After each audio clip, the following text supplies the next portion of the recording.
What's going on, y'all? Your boy Darius the Great here, back again for another video. And this time we have ourselves some Marvel news to talk about, man. This is a big meaty issue here, big meaty article from Variety, basically going into detail, some troubles Marvel's been having, right? Marvel Studio, a bit of a deep dive into, stuff going on behind the scenes, a peel behind the curtain, if you will, man. And last time I even did a video, covering like something like this when it comes to the MCU Marvel Studios was when Daredevil Born Again got basically like creatively rebooted, overhauled. They got rid of all the writers and whatnot, and they said they're going to, going a new direction.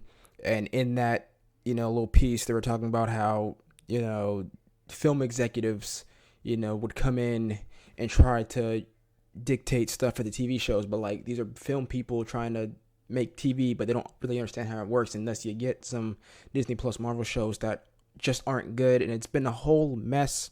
Apparently, we got some more from Variety here, and I'm gonna go through it with you guys, man. So strap in, because we are going to get a look behind the Marvel curtain and what troubles, what problems are going on.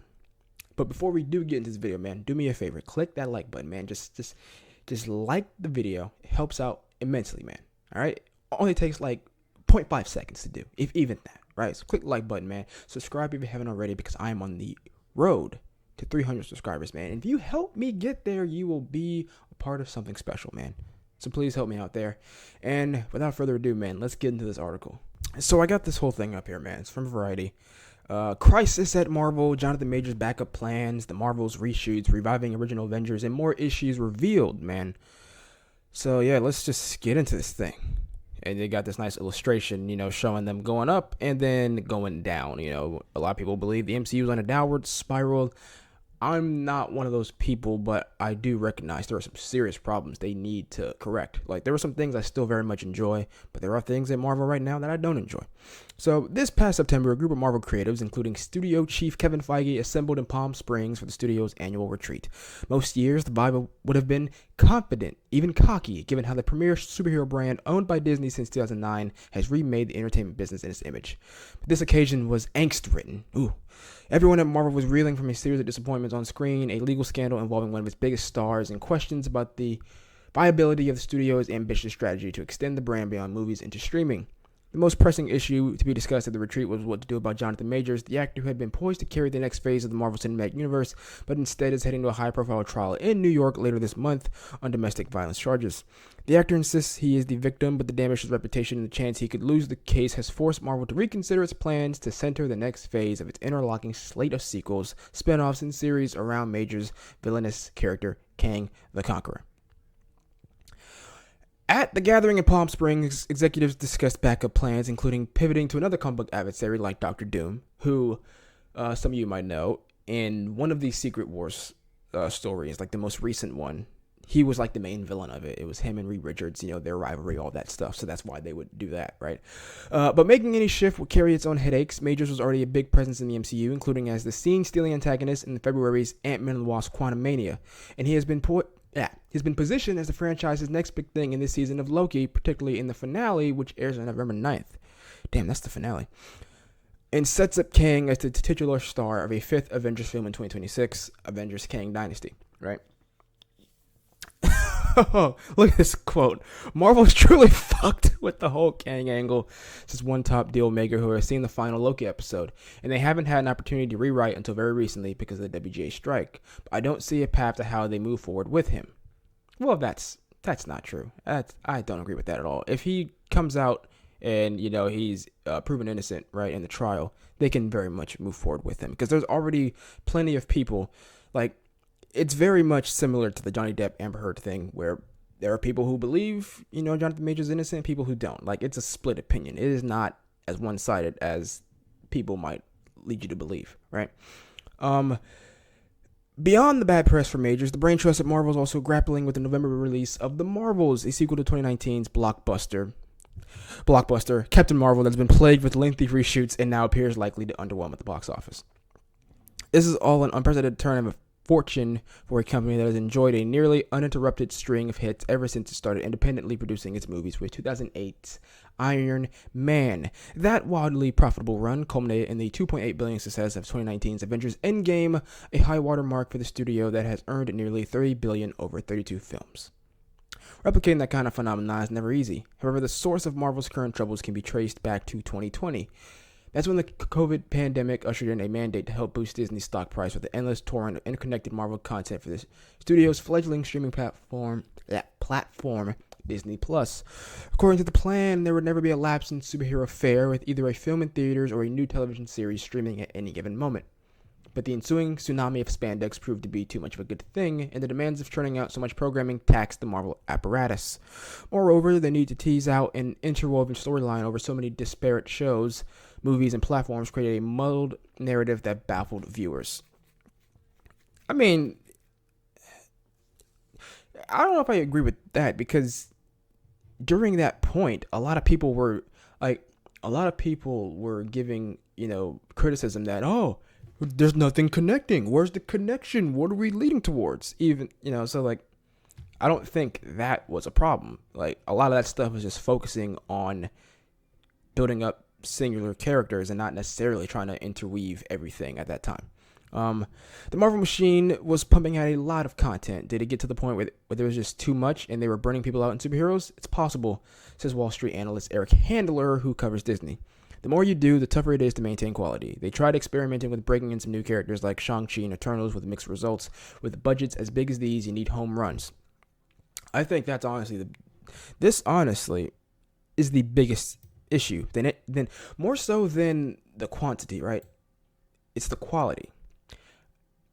Take, for example, like something like The Boys right now, which is on fire, right? You got stuff like Gen V coming out, right? Gen V is going to lead directly into The Boys. If they came out with another spinoff, I mean, they did have Diabolical, right? The animated, cartoon spinoff thing. So, all those are doing really good. It doesn't matter how much content you're putting out if the content itself is exceptional, phenomenal. Shang-Chi, I thought, really good. Eternals, had every single one of Marvel's recent movies and shows since the pandemic, had they all been hits, home runs, people wouldn't be talking about superhero fatigue, because you'd be wanting to come back for so much more time and time again, right? The Marvels, which opens in theaters on November 10th, will struggle to get the ball past the infield, at least by Marvel's outsized standards. The movie, which cost $250 million, Jesus, dude. Oh my God, I've been saying this for a while. These studios need to stop it with these, big budget movies. Because, man, look at Indiana Jones, right? Look at Mission Impossible. Was it Dead Reckoning Part 1? Big budget, did not do what they thought it was going to do at the box office. The Flash. All these big budget movies, man, people ain't got the time, to be going to movies all the damn time, right? So they're going to pick and choose what they're going to see. And, if you're putting up all these big $1 billion, man, or not billion, $1 million anyway. You're putting up all this money on this film that doesn't need to cost as much as it does. You're not going to see a return. You're just not. Worry. The movie, which cost $250 million and sees Brie Larson reprising her role as Captain Marvel, is tracking to open at $75 to $80 million, far below the $185 million Doctor Strange in the Multiverse of Madness took in domestically in its debut weekend last year. Damn, I didn't know it was that much. Directed by Nia DaCosta, The Marvels unites Larson's heroine with two superpowered allies. Tiana Paris, Monica Rambeau, introduced in 2021 Disney Plus series WandaVision, and Iman Vellani's Kamala Khan, first seen in the 2022 series Miss Marvel. But instead of seamlessly building on the success of Captain Marvel, this movie resulted in 4 weeks of reshoots to bring coherence to a tangled storyline. I had a feeling, man. I had a feeling, especially because it's just an hour and 45 minutes. That's a lot. I mean, that's not a lot. That's not enough to deal with, big storylines that Marvel movies tend to have, right? Then eyebrows were raised again when DaCosta began working on another film while The Marvels was still in post-production. The filmmaker moved to London earlier this year to begin prepping for a Tessa Thompson drama, Hedda. A representative for DaCosta declined to comment. If you're directing a $250 million movie, it's kind of weird for the director to leave with a few months to go, says a source familiar with the production. The Marvels has seen its release date moved back once to swap places with Quantumania, which was deemed further along, and again when its debut shifted from July to November to give the filmmakers more time to tinker. But that extra time didn't necessarily help. In June, Marvel, which traditionally only solicits feedback from Disney employees and their friends and families, took the uncharacteristic step of holding a public test screening in Texas. The audience gave the film middling reviews. But Marvel's never been in the business of being average. Kevin's real superpower, his genius, has always been post-production and getting his hands on movies and making sure they are finished strongly, the source adds. These days, he's spread thin. Feige declined to comment for this story. We've been hearing that he's just spread too thin. They've been doing too much. Feige isn't the only person showing signs of strain. Marvel's entire VFX battalion, including staffers and vendors, is struggling to keep pace with a never-ending stream of productions. This past February, when the credits rolled to the world premiere of Quantumania, shock rippled through the Regency Village Theater in Westwood over some shoddy CGI. Yeah, the CGI was not that great for that movie. There were at least 10 scenes where the visual effects had been added at the last minute and were out of focus, says one veteran power broker who was there. It was insane. I've never seen something like that in my entire career. Everyone was talking about it. Even the kids of executives were talking about it. The schedule swap with the Marvels had left the Ant-Man sequel in a squeeze, pushing up its post-production schedule by 4.5 months.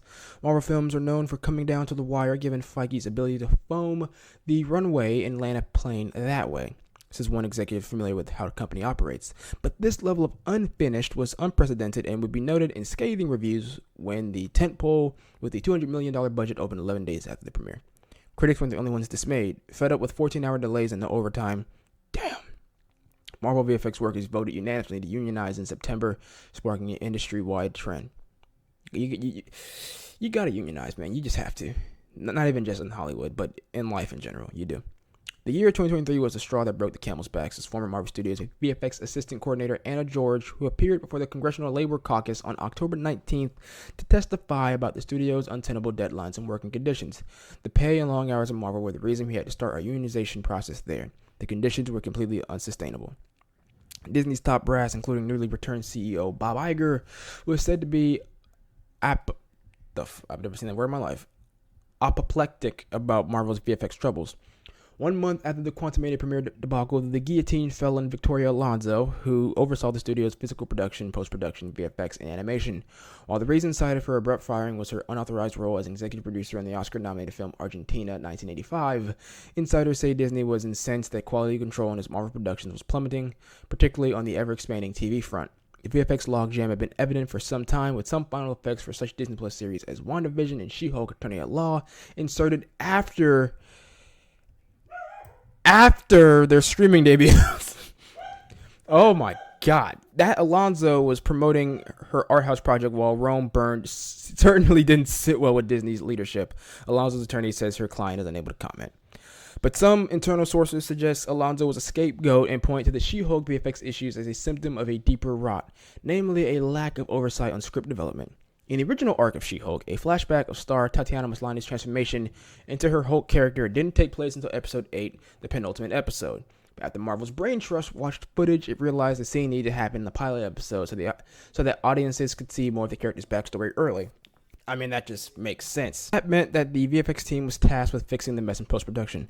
The so-called bad VFX we see was because of half-baked scripts, says one person involved with She-Hulk. That is not Victoria, that is Kevin, and even above Kevin. So like Bob Iger, or at that time, Chapek, I guess. Those issues should be addressed in pre-production. The timeline is not allowing the Marvel executives to sit with the material. All the while, Marvel was bleeding money with a single episode of She-Hulk costing some $25 million, dwarfing the budget of a final season episode of HBO's Game of Thrones, but without a similar zeitgeist bang. The August 2022 series premiered at the El Capitan Theater, foreshadowed what was to come 6 months later at the Quantumania Bow. The She-Hulk special effects were out of focus in multiple scenes. There are signs that the flood of product is bleeding people to tune out. I'm not prepared to call it a permanent fail, but based on the numbers that go with Marvel podcasts, Marvel-based articles, friends who do Marvel-based video coverage, all of these numbers are significantly down, says Joanna Robinson, co-author of the New York Times bestseller MCU, The Reign of Marvel Studios, who is a writer and podcaster at The Ringer. The quality is suffering. In 2019, at the peak, if you put Marvel Studios in front of something, people were like, oh, that brand means quality. That association is no longer the case because there have been so many projects that felt half-baked and undercooked. As public criticism mounts, Feige is pulling the plug on scripts and projects that aren't working. Case in point, the Blade reboot. With Mahershala Ali signed on for the I can never say this damn word, eponymous role of a vampire, things looked promising for a 2023 release date. Yeah, right. But the project has gone through at least 5 writers, 2 directors, and 1 shutdown 6 weeks before production. One person familiar with the script permutations says the story at one point morphed into a narrative led by women and filled with life lessons.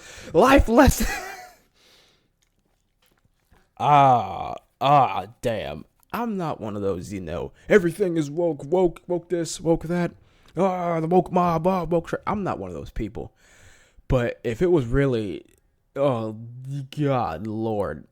Blade was relegated to the 4th lead, a bizarre idea considering that the studio had 2-time Oscar winner Ali on board. 4th lead. Oh my God. Amid reports that Ali was ready to exit over script issues, Feige went back to the drawing board and hired Michael Green, the Oscar-nominated writer of Logan, to start anew. Speculation around town is that the studio is looking to make the film, now slated for 2025, on a budget of less than $100 million, a deviation from Marvel's big spending strategy. Dude, it is Blade. It's Blade. It should be like Blade doesn't need all that big budget, all that big CGI stuff. Get some, practical, vampire, makeup and stuff like that. Get some fake blood all over the place and whatnot. The only time you're gonna need CGI is for certain action scenes, right? And then say he shoots the vampires with silver bullets or whatever, and they disintegrate. Whatever the hell that happens, Blade should not be a big budget movie. No, it should be on the lower end, dude. It's just common sense. Bigger, more money does not mean better, man. It doesn't. And honestly, dude, if it's coming out in 2025, I honestly say they should just cut their losses with Ali. Dude is... Hold on. I'm about to do it right now. How old is this man? How old is Mahershala Ali? Mahershala Ali. We're about to do this in real time. How old is this man? 49 years old. He is turning... He'll be 50, next year, I think? By 2025, he'll be, 52? Go with someone younger, dude. Go with, a John Boyega or something, dude. You're not going to be able to have him around for very long. My God. With Iger publicly acknowledging the downside of a Marvel TV glut that diluted focus and attention, the keepers of the comic book empire are considering some dramatic moves. Sources says there have been talks to bring back the original game for an Avengers movie. This would include reviving Robert Downey Jr.'s Iron Man and Scarlett Johansson's Black Widow, both of whom were killed off in Endgame. That shouldn't be a stumbling block. In comic books, beloved characters often killed off, only to be resurrected thanks to the power of things like the multiverse. But the studio hasn't committed to the idea. If it were able to bring those actors back, it wouldn't come cheap. Sources says Downey Jr.'s upfront salary for Iron Man 3 was around $25 million. Yeah. This whole thing right here, bringing them back, that's not a dramatic move. That is not a dramatic move at all. Because Secret Wars. What is Secret Wars about? The multiverse. If there was any movie that we'd see the return of Robert Downey Jr., Scarlett Johansson, or Chris Evans, it would be Secret Wars, because that's the movie you do it in. With all the multiverse shenanigans and variants and all that going on, the big multiversal war we've been hearing about in Loki, right? That's when you bring him back. That just makes sense. And at this rate, right, Secret Wars is coming out in what? I think it's a new date. It's 2027, I think, right? Its new date is 2027. That would be 8 years since all 3 of them, RDJ, Scarlett was in Black Widow, but the character's death and Chris Evans, Captain America's retirement / death, whatever's going on with him, that would be 8 years, almost 10 years since they've last been, in the MCU, right? So that's not that's more than enough time to, bring him back for, a cameo role or whatever in a Secret Wars multiverse movie. That just makes sense. That's not a dramatic move, in my opinion, at all. Will that solve Marvel's major problem? When the Quantumania actor was arrested in March, Disney executives insisted that they could afford to play a wait-and-see game, given that Avengers: The Kang Dynasty wasn't expected to begin shooting until early 2024. But then Majors was dropped in quick succession by his publicists and managers. He remains a client at WME, the agency where he landed after the CIA parted ways with him pre-arrest for his brutal conduct towards staff, says one source. CAA declined to comment. In April, other alleged domestic violence victims of Majors began cooperating with the Manhattan District Attorney's Office, which we haven't heard anything about that since. That's just been nothing about that, about the other alleged victims, right? Then, ahead of a key hearing in October, media outlets, including Variety, obtained a court filing that referenced a police incident in London involving Majors that led his ex-girlfriend to seek medical attention. Making matters even stickier, the ex-girlfriend also worked in Quantumania as a movement coach, and the London incident took place while Majors was shooting season 2 of Loki. On October 25th, my birthday, a New York judge denied Majors' motion to dismiss the case, which ensures that the actor will stand trial in late November. His legal team is attempting to keep some material in the case sealed. A studio source notes that regardless of the actor's legal issues, Marvel already had considered moving away from a Majors-led phase because of the box office performance of Quantumania, which will struggle to make a profit. It gave people pause given that Quantumania didn't exactly land, the source says. On October 27, Disney removed another Majors film, Searchlight Magazine Dreams, from the release calendar. Now, I did see this in like a tweet. I saw this part, where like they were already considering moving away from him being the focus of the phase because of Quantumania, but like that's not on him. That's just not, dude. Like it even said earlier in this article, he was the standout of that movie. Even people who don't like the movie have said he was far and away the best part of the movie. So that just seems like a little BS to me. That seems like if they actually did think that after that movie came out and before his legal issues, that's just dumb. That just sounds like a scapegoat type of thing, man. Kind of like Kathleen Kennedy blaming Solo's performance on Alden Ehrenreich. Like, come on, man. Come on. Recasting Majors is also an option, as Feige did when he replaced Terrence Howard in Iron Man 2 with Don Cheadle. In fact, Marvel isn't afraid to change direction even after making splashy announcements. Armor Wars was first unveiled as a series and is now being developed as a feature, while the studio's push to adapt the comic book Inhumans into a feature film generated headlines but is now dormant. The now defunct Marvel Television mounted an Inhumans TV series in 2017 that ran for one season on ABC and was god awful. That's me saying that, not something they said. Still, there was one bright spot in 2023, Guardians of the Galaxy Volume 3, which became Marvel's biggest draw of the year with $845 million worldwide. The fact that it was directed by James Gunn, the guy now running rival DC Studios, was lost on no one. I won't say that's the only bright spot. I mean, Loki so far is a bright spot, right? Was Miss Marvel this year? That was last year. I already forgot. Yeah, I already forgot, honestly. With Marvel, it is used to be as close to a guarantee as you can get. So going all in on the budgets made sense. Guardians 3 was a bit overlooked in how successful it was, but that had James Gunn and Chris Pratt, and I think star power is becoming more important. Then there was Quantumania with $476 million. Anything under $500 million is viewed as a disappointment. Maybe they need to, change their expectations, man. Like that's just, again, in general, like a lot of movie studios are just like expecting, get $1 billion or at least $500 million. You got to stop that, man. We are not. The film landscape, the film going landscape has changed dramatically. These overreaching expectations are a result of so much success over the years. Yep. The key to reinvigorating Marvel may lie with the superhero arsenal that Disney acquired during its 2019 purchase of 21st Century Fox. Wasn't it 20th Century? I don't know. That deal brought several blue chip heroes such as the X-Men and the Fantastic Four back under the studio's control. Already fans are geeking out about the next year's Deadpool 3, which unites Ryan Reynolds' Merc with the Mouth with Hugh Jackman's Wolverine in a reboot of Fantastic Four slated for 2025. I'm not geeking out for Fantastic Four because I'm kind of already over it thanks to all the different casting rumors and all that BS. I'm just kind of like, bro, at this point, I don't care anymore. As a bonus, the Fox editions give Feige an opportunity to reimagine the X-Men franchise, the very property he cut his teeth on as a young executive at Lauren Scholler Donner's production company. Also, X-Men. Like, I'm not as happy or excited for X-Men and Fantastic Four as other people. My excitement is more so for seeing, Kang Dynasty Secret Wars. That's where I'm ready for that stuff. Now that the WGA strike is in the rearview mirror, Marvel has started talking to writers about bringing the X-Men to the MCU fold. While Feige recalibrates, the rest of the industry is anxiously hoping that Marvel's best days are not behind it. Writing the Marvel obituary will be ill-advised, says Jason Squire, professor emeritus at USC School of Cinematic Arts and host of the Movie Business Podcast.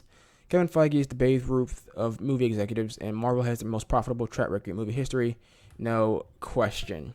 Jeez, man, that is a lot. That is a lot. One thing I wanted to... Here's one thing I want to talk about. I didn't bring this up. The whole Jonathan Majors stuff, right? or like, recasting. They're like recasting is an option. They should have. They made the mistake, and obviously hindsight is 2020. But I think this is also just a part of the fact that the writing or like the plans that they had is like it was not up to par, and it was just kind of all over the place. Is the fact that so far in the multiverse saga, the multiverse rules themselves are not exactly, consistent, right? The multiverse rules and time travel and timelines, all that stuff is not consistent across whether it's What If or Multiverse of Madness or both seasons of Loki or Quantumania. It's just like it's not consistent at all. And I think that is very much the byproduct of, too many cooks in the kitchen, them doing too much, all that stuff.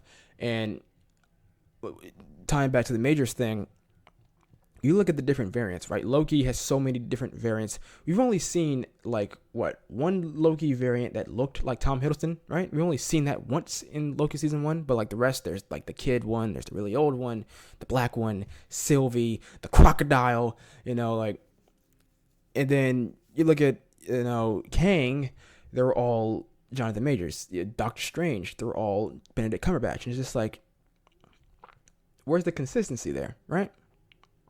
I think they really, just to have some sort of consistency, they shouldn't have had Majors be the only Kang. Again, hindsight is 2020, but just even if you look at the comics, every Kang does not look the same. Not every Kang, the Conqueror, not every Kang variant looks like the Conqueror. Victor Timely looked completely different than the Conqueror, right?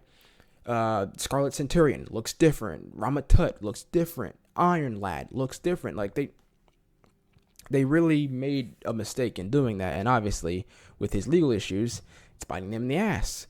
And then the whole idea, what was it? Further up here, we're like at their business retreat or like their creative retreat. Oh God, where is it? It's where they're talking about bringing Doctor Doom in. Like they put that as like an idea. I think it's further up here.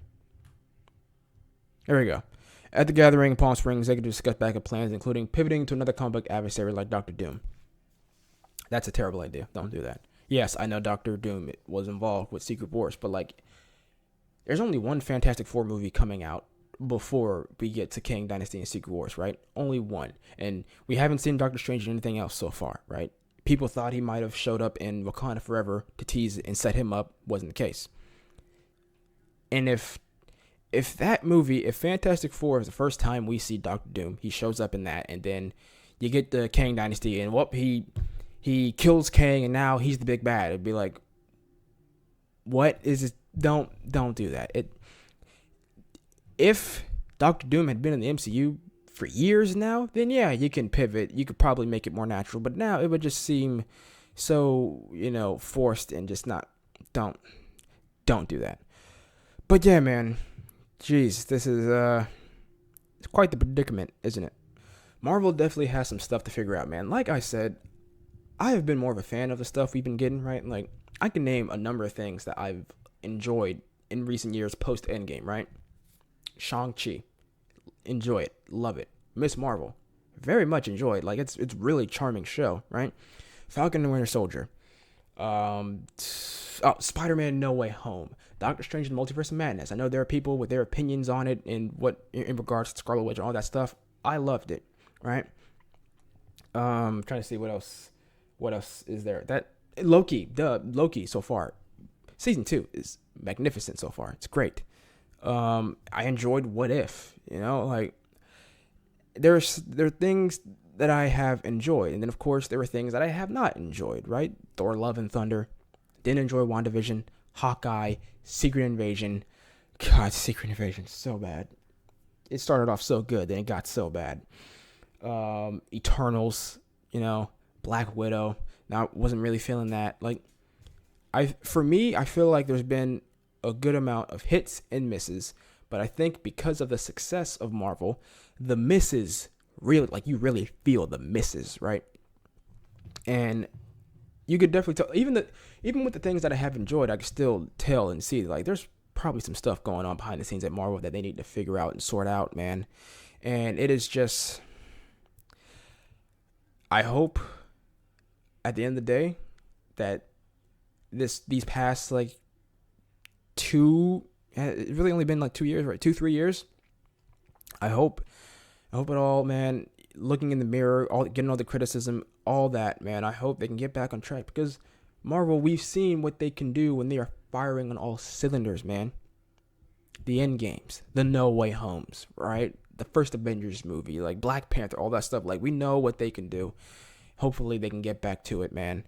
But anyway, man, what do you guys think? Do you guys think Marvel can bounce back? Do you think they will bounce back? Do you think they need to bounce back, man? Let me know all that stuff, man. Remember, once again, like, comment, subscribe, do all that good stuff. And I will see you guys in the next video. Peace.